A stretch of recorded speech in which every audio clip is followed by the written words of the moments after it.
Moments ago, police in North Carolina say 2 people were killed and several others injured after a shooting this morning near a middle school. The gunfire originally put the school on lockdown. Let's go now to CBS News correspondent Shanelle Kaul. Shanelle, what can you tell us? So police just wrapping up that news conference a few moments ago, Liz, confirming today that teenagers were involved in that deadly mass shooting in North Carolina early this morning, and also identifying the 2 victims as 17-year-old Erube Romero Medea and 16-year-old Danielle Jimenez Million. Police say both of those people succumbed to their gunshot wounds at the scene. They also say when they arrived at the scene, they found 4 other victims there who suffered gunshot wounds ranging in age from 14 to 19 years old. They say that their injuries range from minor to critical. So, Liz, the big question here, how did this happen? Police are saying that there was a planned fight between a group of young people at that city park. And the park, I should note, is just a 5-minute walk from Jefferson Middle School.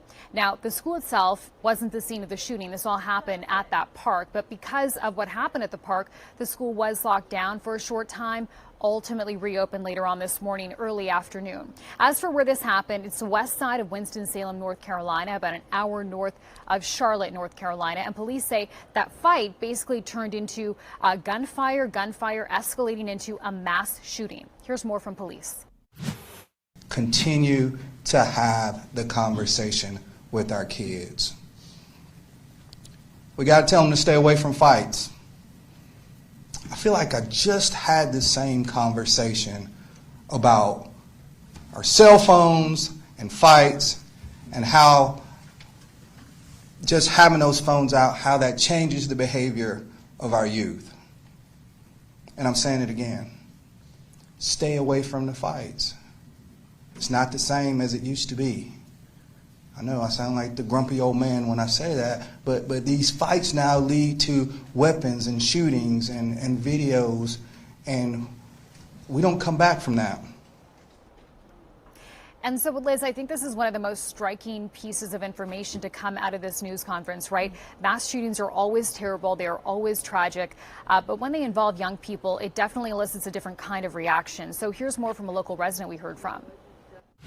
Well, it was scary, because you don't know if not only your child or grandchild or niece or nephew is hurt, just any of the kids.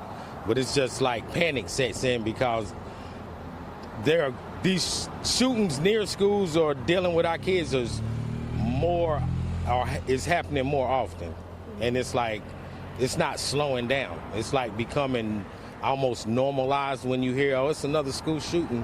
And in reality, it shouldn't be normalized. At the end of the day, we all might have some responsibility in it as the grown-ups and the older generation.